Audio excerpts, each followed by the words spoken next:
Many of us are on a constant journey to raise our self-esteem.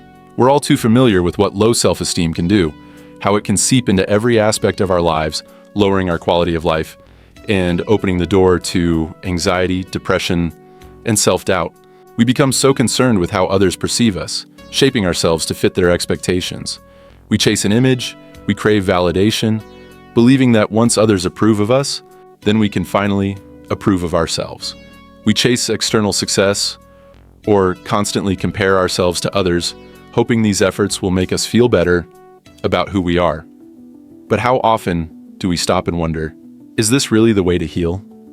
We're told to change our negative thoughts, to tell ourselves we deserve more. And we buy into the idea that once we achieve our goals, once we reach that perfect image, then we'll finally have the self-esteem we've been chasing. But here's the problem with that thinking. It's as if we're telling ourselves, I'll accept myself once all of my issues are fixed. We keep pushing away the most important relationship we'll ever have, the one with ourselves, postponing it for some distant future. So, what is the solution? The answer is unconditional self-acceptance. But how is self-acceptance different from self-esteem? And why do some of us fear the idea of accepting ourselves unconditionally? Do we worry that self-acceptance will prevent us from improving? Are we afraid that if we embrace ourselves as we are, we'll somehow become stagnant? In this discussion, we'll look at these ideas and explore how unconditional self-acceptance can free us from the endless cycle of chasing self-esteem. Before diving deeper into unconditional self-acceptance and why it's so powerful, let's first take a step back to understand the concept of self-esteem and why this idea has shaped so much of how we measure our self-worth. The term self-esteem was first introduced by William James in 1890 in his Principles of Psychology. He described it as having two sides, self-satisfaction and self-dissatisfaction. For James, self-esteem comes from how we evaluate ourselves. Our sense of worth depends on how we see ourselves. But self-esteem isn't just about how we view ourselves internally. Charles Cooley's looking glass self theory, introduced in 1902, argues that self-esteem is also shaped by how we think others see us. In this way, it becomes a social measurement. Feeling valued and accepted by others can raise our self-esteem, while rejection or indifference can lower it. What many of us don't realize is how fragile self-esteem can be. It's like a roller coaster. High self-esteem might make you feel amazing when things are going well, but it can leave you feeling crushed when you face criticism or failure. Suddenly, you begin to question your worth. For those with low self-esteem, the struggle never seems to end. They often deal with self-doubt and insecurity, questioning their abilities and decisions. This can lead to a lack of motivation and a fear of failing, making them hesitant to take risks or try new things. Low self-esteem doesn't just affect how they feel inside, it can also make relationships harder. The fear of rejection and lack of confidence make it difficult for them to express their needs or stand up for themselves, creating more challenges in their personal and professional lives. At its core, low self-esteem feeds anxiety and depression. It traps people in negative self-talk, making them doubt themselves and rely on others for validation to feel good. This creates a black and white mindset, either we're good or bad, based on what we do or how others see us. But this way of thinking ignores how complicated we really are as human beings. Even high self-esteem, which seems like a good thing, has its downsides. When people have an inflated sense of self-worth, they might become overconfident or feel like they deserve success without putting in the work. This can lead to conflict with others and make it hard to form healthy relationships. Their obsession with being perfect can also hold them back from growing because they might see feedback or criticism as a threat instead of a chance to improve. The main issue with focusing too much on self-esteem, whether high or low, is how unstable it is. Self-esteem is always changing because it depends on things like achievements, social status, or personal qualities. When things are going well, high self-esteem might give a temporary boost, but it quickly falls apart when faced with failure or criticism. Low self-esteem, on the other hand, leads to constant self-doubt, negative thoughts, and emotional distress. Another problem with self-esteem is that it's often seen in extremes, either high or low.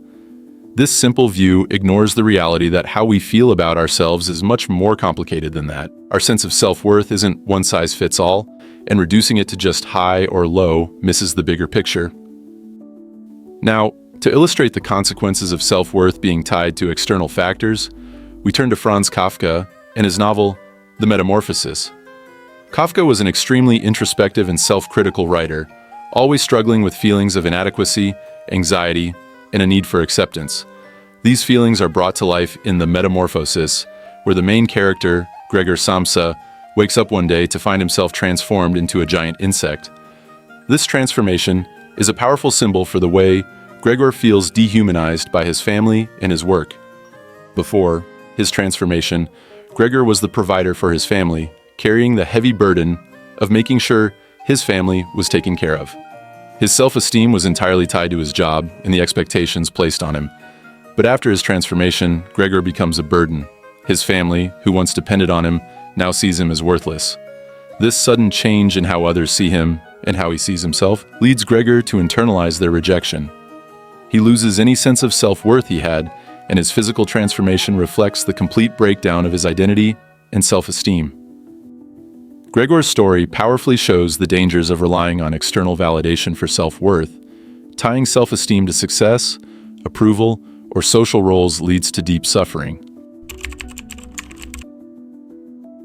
This is where unconditional self-acceptance changes the game. It turns the whole model of self-esteem upside down. Instead of letting your self-worth ride on external circumstances, unconditional self-acceptance gives you emotional stability. You are valuable because you exist, not because you've achieved something or because someone praised you today. Imagine how different life would be if you accepted yourself entirely, regardless of success or failure. How would this change the way you respond to setbacks? Individuals who practice unconditional self-acceptance don't spiral into self-doubt or question their worth when things don't go as planned. They understand that they are inherently valuable and don't need external validation to feel worthy. Unconditional self-acceptance is a fundamental concept in rational emotive behavior therapy, developed by Albert Ellis. Unconditional self-acceptance involves fully accepting oneself regardless of achievements, failures, or external opinions. Unlike self-esteem, which involves evaluating oneself positively or negatively, unconditional self-acceptance does not rely on external validation or success. It is about valuing oneself as inherently worthy, independent of circumstances. The key difference between self-esteem and unconditional self-acceptance lies in how we value ourselves.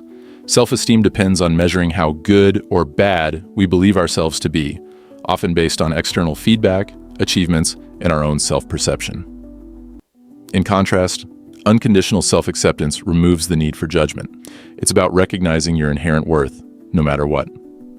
Imagine how freeing that can be.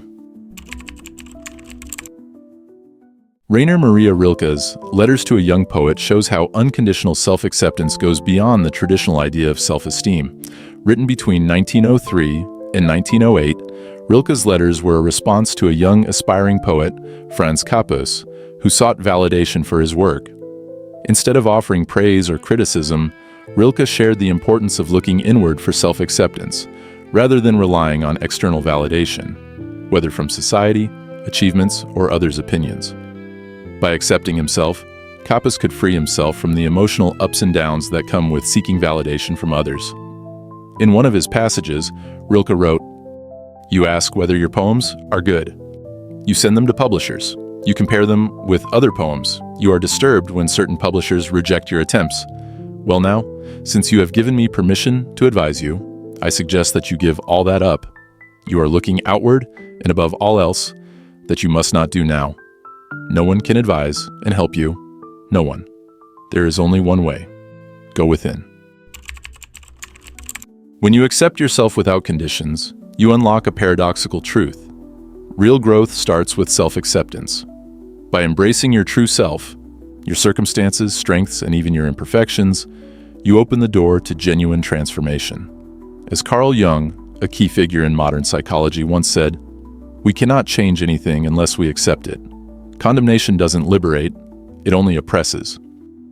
What makes self-acceptance so powerful is that it involves embracing not just your strengths, but also the flaws and habits you want to change. Many people hold back, thinking that accepting their imperfections means giving up on improvement. In reality, accepting these tendencies means recognizing them without beating yourself up. They are part of your journey, but they don't define your worth. When you fully accept yourself, you set the stage for real, lasting growth without the constant pressure of self-criticism. When we resist parts of ourselves, we get trapped in a cycle of judgment and blame, making the struggle even harder. By accepting our behaviors and flaws as they are, we stop punishing ourselves and begin to understand why we act the way we do, without spiraling into harsh self-criticism. Jung believed that real growth can only happen when we accept all parts of ourselves, including the parts we often hide or reject. This is what he called the shadow, the aspects of ourselves we tend to deny because they don't fit with the image we want to present. Yet, these hidden parts are essential to who we are. Jung argued that real transformation doesn't come from trying to eliminate our weaknesses or chasing perfection. Instead, growth happens when we bring our shadow into the light. By accepting our imperfections, we reduce the inner conflict that comes from suppressing parts of ourselves. The most terrifying thing is to accept oneself completely, Jung said, acknowledging the difficulty, but also the profound liberation that comes with self-acceptance. Letting go of the exhausting fight to be perfect creates the freedom to grow without the burden of constant judgment. Real change happens when we embrace all parts of who we are, rather than denying our imperfections, and that's what leads to lasting growth. Jung's concept is reflected in modern research on self-compassion, which shows that people who practice self-acceptance are more emotionally resilient and less prone to anxiety or depression. A study by Kristen Neff, 2003, found that individuals who embrace self-compassion have greater life satisfaction, lower levels of stress, and an enhanced ability to bounce back from setbacks. This shows that accepting all parts of ourselves, not just our strengths but also our shortcomings, leads to healthier, more fulfilling lives. Robert A. Johnson, in his book Owning Your Own Shadow, captures this truth perfectly. To honor and accept one's own shadow is a profound spiritual discipline. It is whole-making and thus holy and the most important experience of a lifetime. In today's world, we're often obsessed with self-improvement, losing weight, making more money, achieving greater success, thinking these achievements will make us feel better about ourselves. But without self-acceptance, we're chasing an illusion. Constantly trying to improve without embracing who we are sets us up for frustration and disappointment. It's like trying to fill a void that can't be filled from the outside. Unconditional self-acceptance shows us that we don't need to wait until we're better to feel worthy. When we embrace ourselves as we are, we open the door to real personal growth. Letting go of the constant chase for validation frees us to express ourselves authentically. We stop being driven by the fear of failure and start growing because we truly want to. When life gets tough, instead of tearing yourself down, you'll focus on finding solutions. With unconditional self-acceptance, you're no longer under pressure to constantly prove yourself. Criticism won't break you, and failure won't throw you off course. This emotional stability builds resilience and creates a more balanced, fulfilling life. Self-acceptance is not a one-time decision, but a continuous journey of growth and understanding. It takes time and patience to fully embrace ourselves, flaws and all. In future videos, we'll dive deeper into this subject, exploring practical ways to cultivate unconditional self-acceptance and integrate it into our daily lives.